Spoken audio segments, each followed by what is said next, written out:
اسی زمانے میں ہوتا تھا کہ شام کو بوڑھی مائیں بچوں کو لے کر کے بیٹھ جایا کرتی تھی اور دادی اماں کے گرد سارے بچے جمع ہو جاتے تھے اور وہ کہانیاں سنایا کرتی تھی۔ ان کہانیوں میں صحابہ کی عظمت کی کہانیاں تھیں، اہل بیت کے تذکرے ہوتے، اپنے اسلاف کے قصے ہوتے۔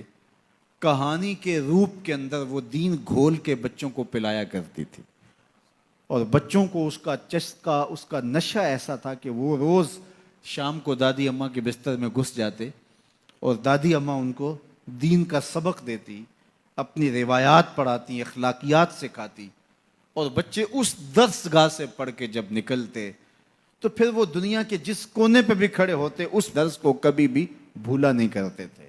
جب سے دادی اماں کا بستر اجڑ گیا ہے، جب سے یہ کلچر دم توڑ گیا ہے اور بچوں کے اوپر اتنی کتابیں لاد دی گئی ہیں کہ انہیں فرصت ہی نہیں ملتی، اور جو باقی وقت بچتا ہے وہ ان کا سکرین کے آگے گزرنے لگا ہے، تو پھر دادی اماں کا بستر ویران ہوا اور بچوں نے وہاں سے جو سیکھنا ہے اس درس گاہ میں جس کے استاد فرنگی روحوں کے بے حس ڈھانچے ہیں، جو انہوں نے سکھانا ہے، تو پھر نتیجہ کیا ہوگا کہ بچہ جو فکر لے کر اور جو طرز زندگی لے کر اٹھے گا تو وہ کبھی بھی اس مزاج سے میل نہیں کھائے گی جو کہ ہمارے اسلاف کا طریقہ تھا، ہمارے اسلاف کا دیا ہوا مزاج تھا۔ آج ماڈریٹ اسلام کی بات کی جاتی ہے، جدیدیت کے قصیدے پڑھے جاتے ہیں، اور جو اسلام کی روح سے ناآشنا لوگ ہیں وہ جھومنے لگتے ہیں شاید یہ جدیدیت ہمارے لیے کوئی نجات دہندہ ہو، یہ ہمارے لیے کوئی پیغام شفا بن کے ہمارے اوپر نازل ہو رہی ہے۔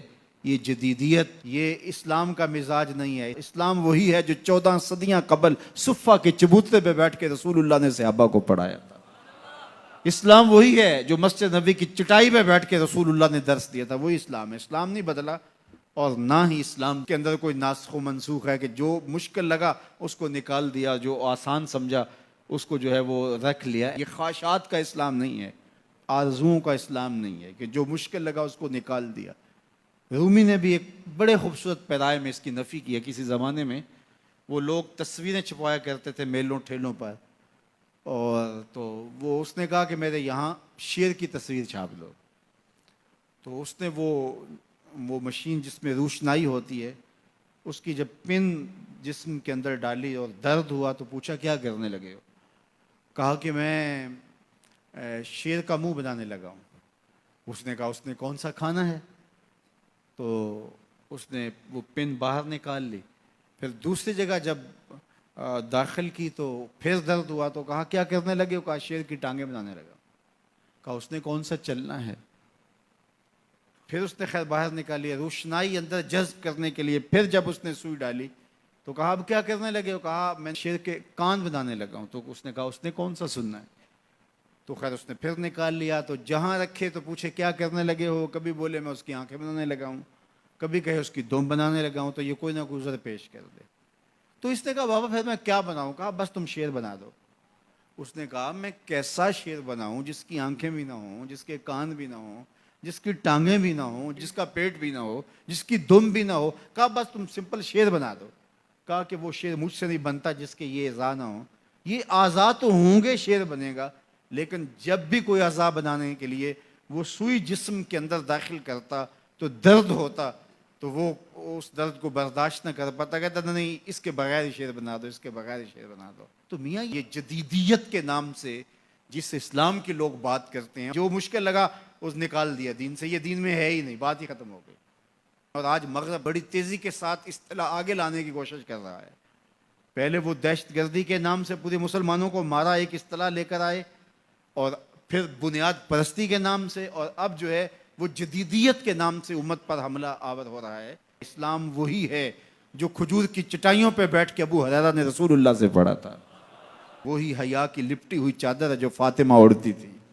اسلام وہی ہے جو مدینے کی گلیوں میں میرے حضور لوگوں کو دیا کرتے تھے۔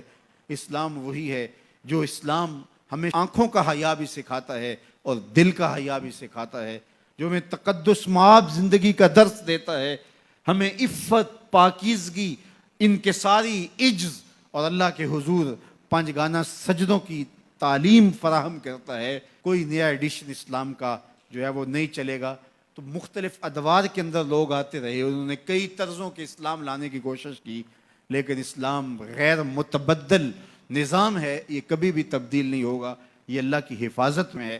اپنا منہ اگر کسی نے کالا کرنا ہے تو وہ کر لے، لیکن اسلام اپنی تمام چمک کے ساتھ ہر دور کے تقاضوں سے ہم آہنگ یہ دین، ہر دور کی ضروریات کو پورا کرتا ہوا یہ دین ہمیشہ لوگوں کو نور اور فیض بانٹتا رہے گا۔ اور اس دین کا ابتدا سے لے کر کے قیامت کے آخری شخص تک ہر شخص کی ضروریات کی کفالت اسلام کرتا ہے، اور سارے ادوار کی ضروریات کو یہ